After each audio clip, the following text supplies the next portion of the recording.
Yeah, and what we're really thinking about is a Magic Key program because they announced it this week. So I've been sitting here thinking about it. So they sunsetted the annual pass program and they introduced what they're calling the Magic Keys.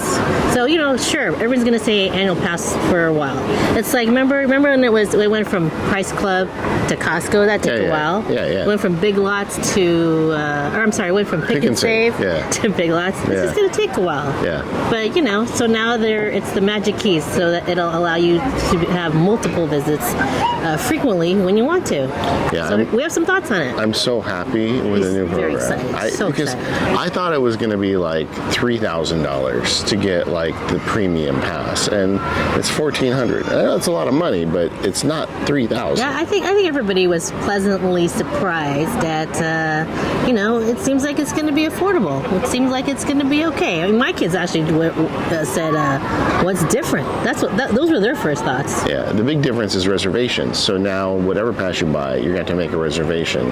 And there's all the details. We're going to give you a link below the video so you can go read all the details. But generally, there's 4 levels of pass. The Dream Key is the top, and then there is the Believe Key, Enchant Key, and Imagine Key, and they just get less privileges as you go down the list. I think it's access or days. The more you pay, the more days you can come in. The less you pay, you don't get as many days. Yeah, and you get like more reservations. Like at the top 2 tiers, you get 6 reservations. The 3rd tier, you get 4, and the 4th tier, you just get 2. I think one of the keys to deciding which one you need is when you are available to come to Disneyland. Like if you're somebody who likes to come on Tuesday, you can probably get a lower tier pass. You're going to be fine. But if you want to come on the weekends near the holidays, you're going to have to pay more, and that's just kind of the way it is. Yeah, if you want to, be able to just, not have any restrictions, or you want to just come, when you want. I think there is still a degree of that.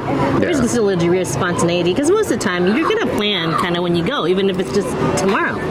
But we're coming out of COVID. I'm going to be like a really hungry man at a buffet. They are going to lose money on me. I think he's more excited than me, believe it or not. No, really, because I thought they were going to be like, you can come once a month or you can come twice a month. And then all of a sudden, every time you come to Disneyland, it's like a thing. You got to like turn it into a full day thing to get the most out of it. And I love coming to Disneyland with no agenda and just hanging out.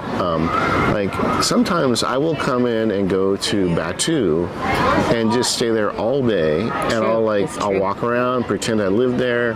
Maybe I'll answer some email for work or even do a little bit of work projects, but then I'll return.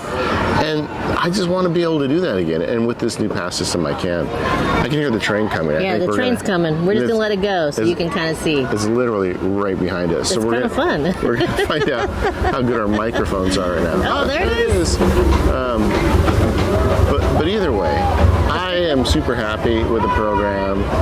I know that a lot of people are upset about the reservations, but I think it's going to be okay. We've been doing it already. Yeah. We've been doing it. And it's kind of nice. I mean, from their point of view, then they can plan out, how many people they need to be here, how much food they have. It's going to be able to, they're able to plan, I think, for it. Yeah. I'm okay with it. And like I said, it's way more affordable than I expected, and I will be able to come back to Disneyland and just hang out. Or like today, we came in the mid-afternoon, we'll stay until the evening. We both worked all morning, and that was fine. So the way I like to experience Disneyland is still possible, and I was afraid it wouldn't be. So we're going to be dreaming big. We're going for the dream because we want to be able to come when we want, and we don't want those restrictions or as many. So, but we also got to plan for it. Now, our kids are actually deciding. I think one of them is going to Believe and get the next level down, and then our other daughter, she's really not sure because she's even thinking about just like the lower one, which is the Imagine Key. Yeah. Because she's really flexible and she doesn't have to come on the weekends, and she doesn't have to come during the holidays or the summer. So those are not important things for her. Yeah. There's a lot of details on the website, and it tells you exactly when and when you can't come, and we're not going to read all that off to you here, but there's a link so you can go check it out. And like I said, I think don't worry so much about what you can. I mean, obviously worry about what you can afford. Don't buy something you can't afford, but don't buy the biggest one just because you can afford it. Take a look at when you expect to go, because I think even with the lowest tier one, there's still like 100 days a year you could come to Disneyland with those reservations. Yeah, you just can't come during the summer. I mean, some people don't want to. Yeah. And then the seasonal, like from like October to December, it's super limited. But if you're okay with that, then you can look into that.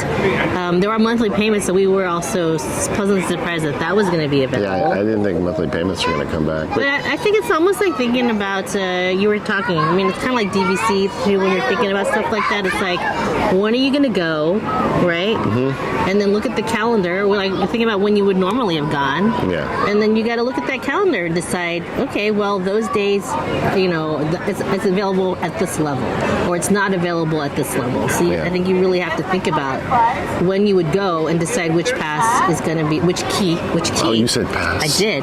Which pass. Key is going to be the right one for you to unlock all that Disney magic. Yeah. Well, either way, good on Disney for making it possible for us to come back and not like requiring us to get a second mortgage on the house. And we'll see you at Disneyland. All right, so you got some additional thoughts. Right, sons. Well, we're over here at Star Wars Galaxy's Edge, but I was thinking about it. I mean, the one thing, if you're going to have a magic key and you're going to come in and you want to ride something like Rise of the Resistance or Web Slingers, I mean, there's a couple of things, right? You're going to have to think about when you want to go, because you can do the 7 a.m. queue and get in there. But if you want to do the queue at noon, you actually have to be in the park. So if you're somebody who used to say, I'm going to come in after work, or I want to go in the afternoon, there's some things that you won't be able to do is like ride some of these new attractions. Or you're going to have to make plans to be in the park before noon so that you can try to get into those virtual queues. So just something to think about. I mean, when you want to ride, when you want to get into those rides, you just got to make plans to do it. Yeah.